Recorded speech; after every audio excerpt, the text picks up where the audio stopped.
So here we have the Mercedes-Benz C350 on a 16 plate. I'm going to start off by showing you around the outside of the car, and then we'll hop in and run through some controls on the inside. But from the outside, you can see it's a four-door car with alloy wheels. We'll start off inside the boot and then work our way around the rest of the car from there. As we approach the back of the car, you can see we have reversing sensors, plenty of boot space as well, along with the 3 individually folding rear seats should you wish to increase this space even further. Okay, so we're just going to work our way back round to the front of the car, and then we'll hop in and run through some controls on the inside. But now that we've done a full circle of it, you can see it's in excellent condition the whole way round. Just briefly before we climb in, I think it's while we're seeing the interior from this exterior point of view, there's plenty to run through on the dashboard, so let's hop in and we'll do that now.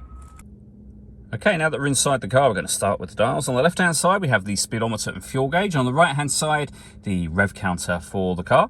Over there, it'll also show you whether the batteries are charging, whether you're driving in the electric mode for this hybrid vehicle or not. And in the center, you can also see it will show you up in the top whether you are in hybrid mode or in the normal petrol mode for the car.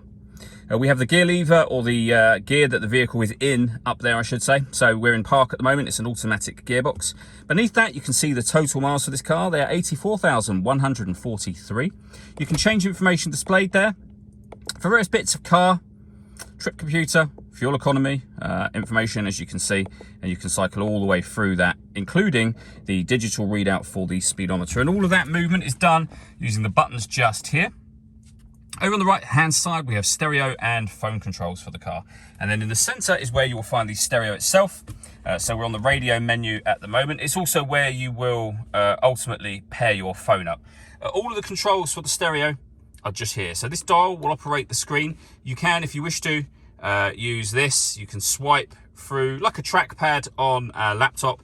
You can swipe through various things. And if you see up here, that's what I'm doing at the moment. You can go back to the home screen from there, and then you're able to adjust your volume, etc. from here as well. So back up onto the screen. So this is the radio screen that we're looking at, as you can see at the moment.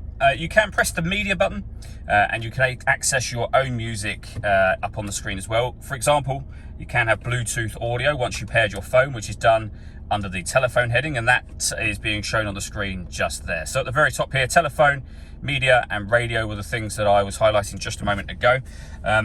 Also up on this screen, you can have the full color reversing camera as well.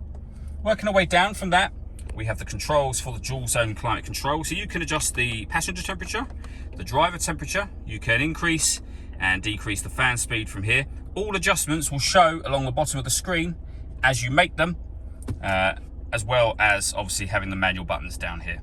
Air conditioning's on at the minute, so that's off, back on again. You can recirculate the air that's in the car. That's a great way of heating it up or cooling it down quickly depending on the temperature you've set.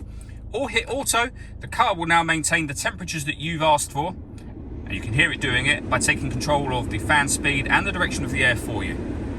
You can override that manually whenever you wish to, and you'll see auto has now gone off. With the CD player there and a few manual buttons for the stereo system. We have some storage, 2 cup holders, a 12-volt charging socket as well, and then the buttons that I went through a moment ago. All that leaves me to say is thank you for taking the time to watch this video. If you'd like to come see the car in person and have a test drive, please feel free to give us a call here at Surrey Specialist Cars. We'd love to hear from you soon.